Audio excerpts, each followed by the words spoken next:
함께봐 TV 부모님과 자녀가 함께 모여 투자와 회계를 공부하는 함께봐 TV입니다. 우리가 저번 시간에 매출 채권과 미수금에 대해서 배웠습니다. 미수금은 기타 채권에 포함이 됩니다. 외상매출금이 매출 채권에 포함되는 것과 같은 이치예요. 호랑이가 동물에 포함된다. 사자도 동물에 포함된다. 즉 동물이 훨씬 더 넓은 개념이에요. 동물에는 호랑이, 사자, 고양이, 개 다 포함되죠. 즉 미수금이 좁은 개념이고 기타 채권이 넓은 개념이에요. 외상매출금이 좁은 개념이고 매출채권이 넓은 개념이에요. 매출채권 안에는 외상매출금과 여러가지 다른 계정 과목이 더 들어갈 수가 있는 거예요. 회사에서는 재무상태표에 외상매출금과 미수금을 매출채권 및 기타 채권이라고 적어요. 자, 그런데 매출채권이 많아진다고 생각을 해봐요. 이 말은 우리가 매출을 했는데 돈을 못 받고 있는 거예요. 그렇죠? 그런데 우리 회사가 못 받은 돈을 몇 년치를 계속 살펴보니까 못 받은 날짜가 길어질수록 아예 돈을 못 받을 가능성이 커지는 거예요. 우리 회사의 매출채권 중에서 아예 돈을 못 받을 수도 있잖아요. 매출채권은 뭐라고 했어요? 외상매출금은.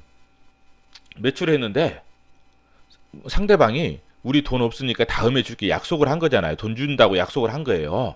그런데 상대방이 어떤 일인지 몰라도 좀 어려워서 나 돈 못 줘. 이렇게 할 수 있는 거예요. 돈을 아예 못 준다고. 돈이 없다. 나 돈이 없어서 돈 못 준다. 이렇게 할 수가 있는 거예요. 그렇죠. 아예 못 받을 수도 있잖아요. 그럼 우리가 어떻게 매출 채권 중에서 돈을 아예 상대방이 나 돈 못 줘. 이렇게 돈 준다고 약속을 했는데 나 돈 못 줘. 돈 없어. 이렇게 못 받는 돈이 얼마인지를 우리가 추측할 수 있을까요? 어떻게 하면 추측할 수 있을까요? 이거 뭐 점쟁이처럼 딱 점을 쳐요? 아니잖아요. 그렇죠? 어떻게 하면 추측할 수 있을까요? 매출채권이 1,300원 있는데 이 1,300원 중에서 상대방이 나 돈 매출채권 돈 줄게 약속한 거잖아요. 근데 나 돈 못 줘. 이렇게 하는 금액이 얼마 정도 될지 한번 추측을 할 때 과연 나는 어떻게 할 수 있을까? 한번 생각을 해보셔요. 회사에서는 다음과 같은 표를 만들어서 추측을 해요. 뭐냐면 이런 표인데, 자, 매출채권이 1,300원 있잖아요. 이 1,300원을 딱 적어요. 이 1,300원을 한번 따져보는 거예요. 지금 못 받은 돈 기간이 어떻게 됐냐? 30일이면 뭐예요? 한 달이죠? 한 달이 보통 30일 있잖아요. 한 달에. 한 달이 보통 30일이에요. 자, 한 달 동안 못 받은 지 한 달이 됐다. 그건 뭐예요? 그게 500원만큼 못 받았어요. 자, 이건 60일은 뭐예요? 두 달이죠? 두 달? 한 달이 30일이니까 두 달. 못 받은 지 두 달이 됐다. 그게 300원이에요. 1,300원 중에서 못 받은 지 세 달이 됐다. 1,300원 중에서 200원이 있어요. 못 받은 지 네 달이 됐다. 200원이 있어요. 1,300원 중에서 네 달이 넘었다. 이건 네 달이죠. 이건 세 달이고 네 달이 넘었다. 네 달이 넘었다. 이건 100원이 있어요. 100원. 자, 이것은 회사마다 틀려요. 어떤 회사는 세 달 동안 못 받았다. 6달 동안 못 받았다. 9달 동안 못 받았다. 1년 동안 못 받았다. 1년이 넘었다. 이렇게 할 수도 있는 거. 회사마다 틀려요. 회사마다 계약 날짜가 틀리기 때문에 우리 회사는 우리가 매출을 하면 3개월 뒤부터 돈을 뭐 이렇게 뭐 이런 계약 날짜들이 있잖아요. 그런기 때문에 이런 부분들은 날짜에 따라 틀리기 때문에 이것은 정하기 나름이에요. 그냥 우리가 한 달, 두 달, 세 달, 네 달 이렇게 정했다고 해요. 그냥 가정하는 거 이런 식으로 표를 만들어요. 만들어서 자, 우리 회사 거 500원 이렇게 했는데 다른 때 계산해 보니까 보통 한 달 못 받은 지 한 달이 되면 보통은 거의 한 달이 안 된 것들은 뭐예요? 계산해 보니까 다 받아요. 이게 옛날치 보니까 한 달이 안 된 것들은 거의 받더라. 그리고 두 달이 안 된 것들은 보통 뭐예요? 100원 정도 다음에 줄게 약속한 돈이면 한 10원 정도는 못 받더라. 100원 중에서 한 10원 정도는 못 받더라. 그리고 세 달이 좀 안 된 것은 뭐냐면 다음에 줄게 약속한 돈이 100원이다. 그러면 한 20원 정도는 못 받더라. 20원 정도는 못 받더라. 그 중에서 네 달 정도 되면은 한 100원 다음에 줄게 약속한 돈이 100원이면 보통 한 30원 정도는 그 중에 30원 정도는 못 받더라. 네 달이 넘어가는 것들은 100원 다음에 줄게 약속한 돈이 100원이라고 한다면 50원 정도는 반절 정도는 이거 못 받더라. 이렇게 되는 거예요. 그러면 뭐예요? 이 회사 이 300원이라는 것은 뭐예요? 10%는 100원 중에서 10원 정도는 못 받더라. 100원 중에서 20원 정도는 못 받더라. 100원 중에 30원 정도는 못 받더라. 100원 중에 50원 정도는 못 받더라. 이런 거예요. 그러면 이거를 회사의 과거 매출 채권을 보니까 괄호 안에 있는 퍼센트만큼 못 받았어요. 저 퍼센트는 저번에 배웠죠? 100 중에 차지하는 비율이에요. 이제 회사가 못 받을 돈을 한번 추측해 볼게요. 이런 식으로 하면 돼요. 자, 300원 곱하기 10% 곱하면 돼요. 200원 곱하기 20%.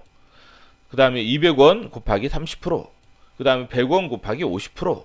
못 받을 그 퍼센트만큼씩 곱하면 돼요. 여기서 퍼센트는 0.1로 하면 돼요. 소수점. 계산기로 한번 두들겨 보세요. 0.2. 그 다음에 300 곱하기 0.1, 200 곱하기 0.2, 200 곱하기 0.3. 계산기로 한번 두들겨 보세요. 100 곱하기 0.5. 그리고 하나씩 300 곱하기 0.1 한 다음에 적어놔요. 200 곱하기 0.2 한 다음에 적어놓고 200 곱하기 0.3 한 다음에 적어놓고 100 곱하기 0.5 한 다음에 적어놓은 다음에 더하기를 하셔요. 한꺼번에 앞에서부터 더하면 틀릴 수가 있어요. 계산기는. 자, 10%는 0.1로 해서 전자계산기로 곱하면 돼요. 회사가 못 받을 돈을 추측해 보니까 대략 180원이에요. 180원. 아까 180원이었죠. 여기 보면 180원이에요. 180원. 그쵸? 180원. 즉 매출채권 1,300원 중에서 과거 자료를 살펴보니까 대략 180원 정도는 못 받았어요. 회사는 매출채권 중에서 못 받을 돈 180원을 미리 비용으로 처리하고 매출채권을 그만큼 줄여줘요. 즉 못 받을 돈 180원만큼 대손상각비라는 비용으로 적는데 이것은 판매비와 관리비예요. 자, 우리가 아까 180원만큼 못 받았다고 했죠. 추측해 보니까 못 받을 것 같아요. 그만큼을 뭐냐면 대손상각비로 정해주는 거예요. 이 대손상각비는 대손 판매비와 관리비에 포함이 돼요. 그래서 뭐냐면 우리가 이 손익계산서를 우리가 차변 대변으로만 나눌 수 있죠. 보고할 때는 주주한테 보고할 때는 일렬로 한다고 했죠. 매출에서 뭐예요? 매출에서 매출 원가를 빼면 뭐예요? 매출 총이익이 되는 거예요. 매출 총이익. 이제 다 아시죠? 이 부분은 매출 총이익에서 판매비와 관리비를 빼면 뭐예요? 판매비와 관리비를 빼죠. 빼면 뭐예요? 영업이익이 돼요. 영업이익이 돼요. 영업이익에서 기타 수익 더하고 기타 비용 빼고 금융 수익 더하고 금융 비용 빼면 뭐예요? 이거 플러스 마이너스 다 하면 기타 비용 금융 수익이랑 다 하면 법인세 차감전 이익. 이거 아시죠? 그 다음에 법인세 비용을 빼면 당기 순이익이 나와요. 그래요. 그래서 대손상각비는 뭐예요? 이 판매비와 관리비에 속해요. 대손상각비는. 그래서 180원만큼 이익에서 180만큼 빼면 영업이익이 줄어들죠. 180원만큼. 그렇죠. 영업이익이 줄어들어요. 그리고 대손상각비만큼 뭐예요? 대손충당금을 만들어서 매출채권에서 빼주는 거예요. 이 대손상각비만큼 이건 손익계산서죠. 손익계산서는 뭐예요? 일정 기간 회사가 장사를 잘했는지 못했는지 1월 1일에서 12월 30일까지 일정 기간 언제부터 언제까지 회사가 장사를 잘했는지 못했는지 이익이 나는지 안 나는지 나타내는 그런 보고서예요. 자, 그리고 이것은 재무상태표는 뭐예요? 일정 시점 12월 30일이라고 가정해요. 일정 시점 회사의 재산 상태를 나타내는 거예요. 자, 즉 대손상각비는 손익계산 비용이니까 손익계산 들어가고 대손충당금은 원래는 부채라서 이쪽으로 가야 되는데 대변으로 가야 되는데 어떻게 해요? 매출채권에서 빼주는 걸로 가요. 그래서 이런 식으로 표시를 해요. 표시는 자 180원만큼 뭐예요? 매출채권에서 빼주는 거. 이게 마이너스 가로는 마이너스예요. 이렇게 마이너스 빼주는 거 이렇게 빼주는 거. 그래서 1,300원에서 180원 빼주면 매출채권은 1,120원이에요. 1,120원. 그래서 재무상태표에는 원래 이것만 나타나요. 매출채권 순액 1,120원 이런 식으로. 그래서 매출채권 순액 1,120원만 나타내는 거예요.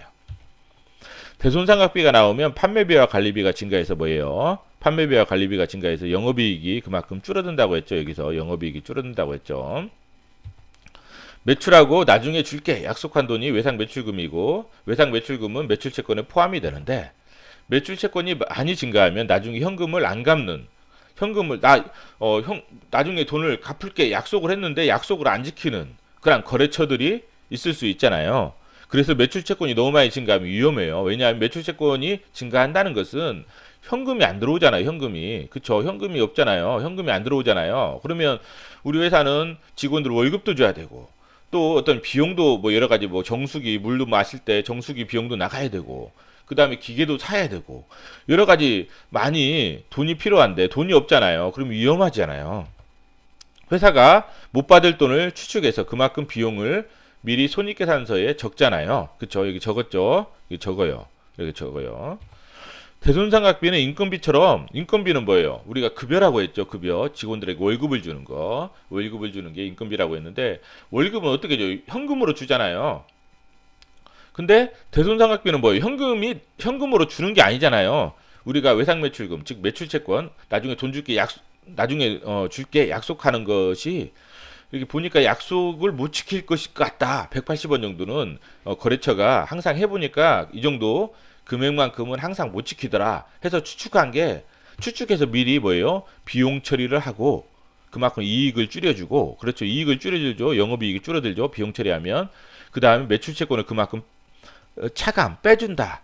그래서 빼주는 거잖아요. 그래서 대손상각비는 인건비처럼 현금이 실제로 나가는 비용이 아니에요. 대손상각비를 비용으로 적는 것은 주주들에게 유용한 정보를 제공하기 위해서예요. 정보를 제공하는 거예요, 주주들에게. 주주들은 매출채권 1,300원이 있으면 회사에 많으니까, 재산이 많으니까 좋은 줄 알겠죠. 1,300원, 우리 회사의 재산이, 이 회사는 많네, 좋은 줄 알잖아요. 근데 실제는 얼마예요? 재산이 1,120원이에요. 그쵸? 그리고 그만큼 이제 1,120원, 왜? 이만큼을 항상 못 받았으니까. 그렇죠? 그런데 회사가 거의 못 받을 돈 180원만큼 빼주면 주주들이 실제 회사 재산은 1,120원이구나 하고 아는 거예요. 자, 오늘은 대손상각비에 대해서 배웠어요. 대손충당금. 한번 실제 회사가 어떻게 표시하는지 한번 볼게요. 이거는 자, 재무상태표예요. 재무상태표는 일정 시점.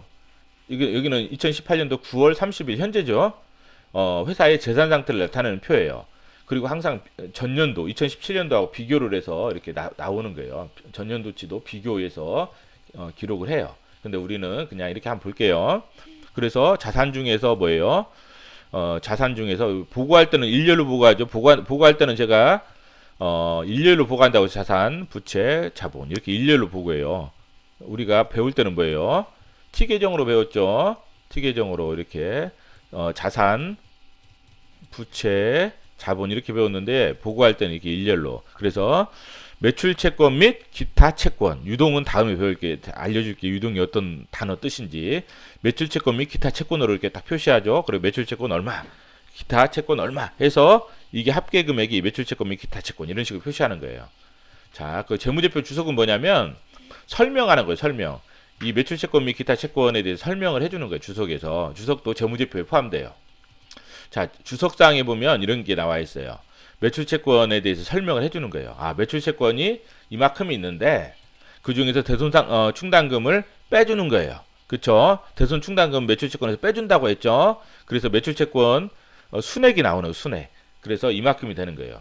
이게 단위가 1,000원이에요. 1,000, 만, 10만, 100만, 1,000만억, 10억, 100억, 868억이에요. 868억. 재무상태표에도 뭐예요? 868억이죠. 이거는 원단위예요. 원단위. 1, 10, 100, 1000, 만, 10만, 100만, 1000만억, 10억, 100억, 868억. 자, 손익계산서 한번 볼게요. 손익계산서. 손익계산서는 뭐 일정 기간 회사에 장사를 잘했는지 못했는지 이익이 얼마나 나는지를 나타내는 거예요. 이것도 전년도하고 2017년도하고 18년도하고 비교를 하는 거예요. 두 개 다.